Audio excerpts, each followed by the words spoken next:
Hello students, कैसे हैं आप। पिछले वीडियो में हमने पाठ 8 उत्साह के वस्तुनिष्ठ प्रश्न और अति लघुत्तरी प्रश्नों का अभ्यास किया। आज हम लघुत्तरी प्रश्नों का अभ्यास करेंगे। प्रश्न तीसरा है, निम्नलिखित प्रश्नों के उत्तर कम से कम 3 वाक्य में लिखिए। प्रश्न का, व्यक्ति को जीवन में सफल होने के लिए क्या आवश्यक है। इसका उत्तर है, व्यक्ति को जीवन में सफल होने के लिए दृढ़ निश्चय और कड़ी मेहनत तो आवश्यक होती ही है, किंतु सफलता में निश्चितता लाने के लिए उत्साह की जरूरत भी होती है। अगला प्रश्न है, कवि के अनुसार बुरी जिंदगी कौन सी है। इसका उत्तर है, जीवन के प्रत्येक कार्य में फिसड्डी बने रहना तथा हमेशा दूसरों की दया पर जिंदा रहना, कवि ने ऐसी जिंदगी को सबसे बुरा माना है। अगला प्रश्न है, शर्मिंदगी से बचने के लिए हमें क्या करना चाहिए। इसका उत्तर है, शर्मिंदगी से बचने के लिए हमें आत्मनिर्भर तथा मेहनती बनना चाहिए। हमें कदापि दूसरों के टुकड़े पर नहीं पलना चाहिए। यदि हमें पूर्ण विकास करना है तो निरंतर आगे बढ़ते रहना चाहिए। अगला प्रश्न है, हम बड़े शेर कब थे और कैसे। इसका उत्तर है, प्राचीन काल में भारत प्रत्येक क्षेत्र जैसे साहित्य, व्यापार, चिकित्सा तथा कला आदि में सर्वश्रेष्ठ था। इसलिए हम कहते हैं कि हम कभी शेर थे।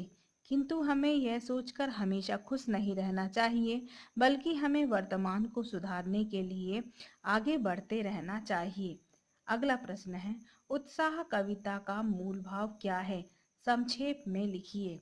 इसका उत्तर है, कवि कविता के माध्यम से हम सबको संदेश देना चाहता है कि हमें अपने आलस्य को त्याग कर तथा दूसरों पर निर्भरता छोड़कर स्वयं की मेहनत और कर्म पर विश्वास करना चाहिए।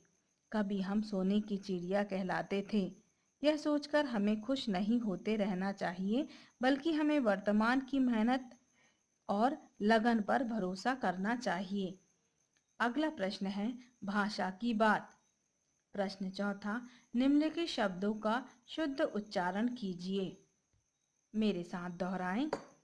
शर्मिंदगी, जिंदगी, यात्रा, जमाना।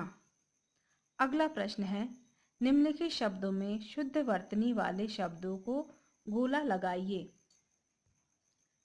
इनकी सही वर्तनी है फिसड्डी, ख्याल, शर्मिंदगी। अगला प्रश्न है, निम्नलिखित शब्दों के तत्सम रूप लिखिए। मुहूर्त का तत्सम रूप है मुहूर्त, दूध का दुग्ध, यात्रा, यात्रा, भाग, भाग्य। अगला प्रश्न है, निम्नलिखित मुहावरों का अर्थ लिखकर वाक्यों में प्रयोग कीजिए। फिसड्डी रहना, इसका अर्थ है किसी काम का ना होना। अगला है, किसी का दिया दूध पीना, इसका अर्थ है किसी पर निर्भर रहना। अगला है, मुहूर्त सोचना, इसका अर्थ है कार्य की प्रतीक्षा करना। बड़े शेर होना, इसका अर्थ है स्वयं को बड़ा समझना। ख्यालों में डूबना, इसका अर्थ है मात्र सोचना। स्टूडेंट्स, मुहावरे के इन अर्थों के आधार पर वाक्य बनाइए।